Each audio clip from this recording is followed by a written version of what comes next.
Hi guys, welcome back to the BMW channel. Today we're doing an air filter change on the 120D. So as you can see, this is a 2007 120D. It's the N47 engine, and in today's video I'm going to do for you a full tutorial on how to change the air filter in this car. So obviously we need to change the air filter. It's part of the regular servicing schedule. So all the tools you'll need for this is just a single, if it'll focus, flat-headed screwdriver. No, it's not fancy in that, but yeah, single flat-headed screwdriver. As you can see, Bob's been using this one recently, so he's kindly left his mark on it. But this is all the tools that you're going to need. So the reason we want to be changing the air filter regularly is because essentially the air filter filters the air, hence the name, that then goes into our turbo. So in order for us to be able to, well, it doesn't go directly into the turbo pulls it through into the cylinders, and that's when the magic happens and you go forward. But essentially, if your air filter's clogged up, it's going to massively affect the performance of the vehicle. You're going to have reduced throttle response, reduced power, etc. So that's why you want to make sure that we've got a nice clean filter every time, or we need to be doing this regularly. I haven't gone for a K&N high performance filter, I've just gone for a standard Bosch, and the part will be an Amazon link in the description below. But yeah, so without further ado, let's get going. Okay guys, so I've put you on the tripod now, and the first thing we're going to do is we're going to be loosening off this pipe here. This part here is the air box, and this contains our old filter. So I'm just going to loosen this off, and this is literally all the tightening or loosening that we have to do on the whole thing. It's just this flathead screwdriver. As you can see now, this ring is nice and loose. And what I'm also going to do just before I disconnect it is disconnect this plug here. Now it was a bit of a faff earlier, so I'm just going to give it a little nudge with the screwdriver. And there we are, that's that disconnected. And now I'm just going to disconnect the intake pipe here, which is a bit of a faff.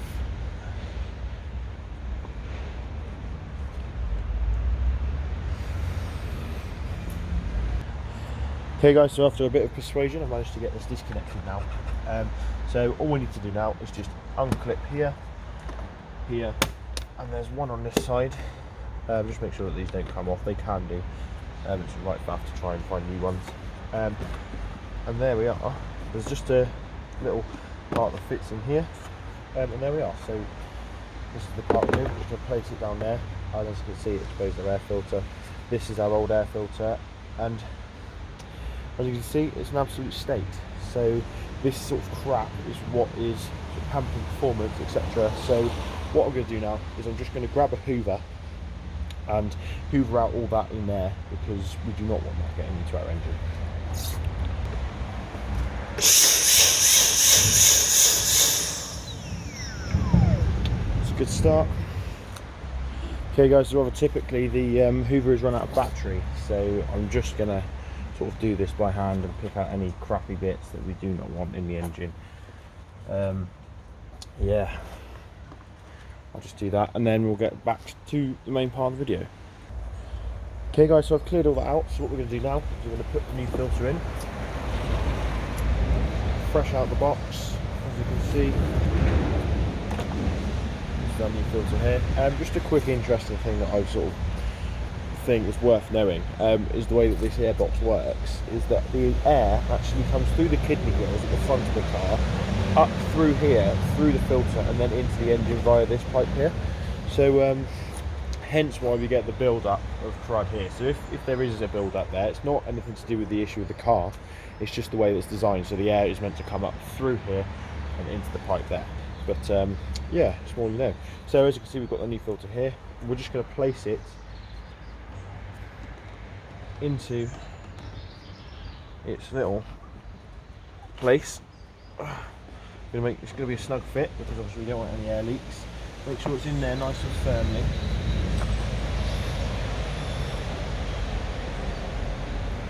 And I've gone for Bosch because it's the OEM part, so you can see that's the one we've taken out. So that's in there nice and firmly now.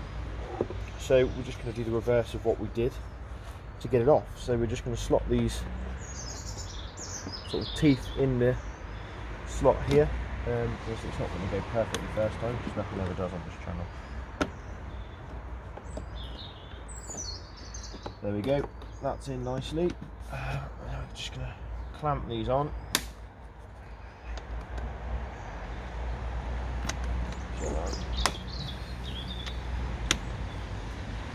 Reattach our pipe that was extremely stubborn to get off, so I'm sure it's going to be just.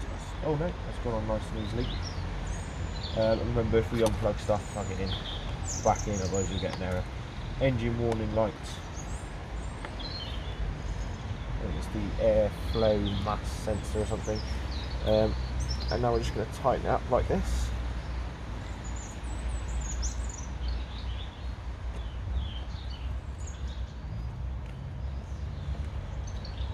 You see I've loosened it quite a bit.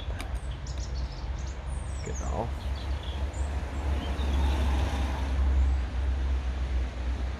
I'm not sure why it's stuck on so much. I think it's just the various heat cycles and stuff. The rubber gets sticky, it sticks on. You sort of medium tightness, don't want to do it too tight, make sure it's all on there secure, and there we are guys, that is the air filter changed. So thanks for watching. Don't forget to like, comment, subscribe to the channel if it's useful. Why not support us on Patreon?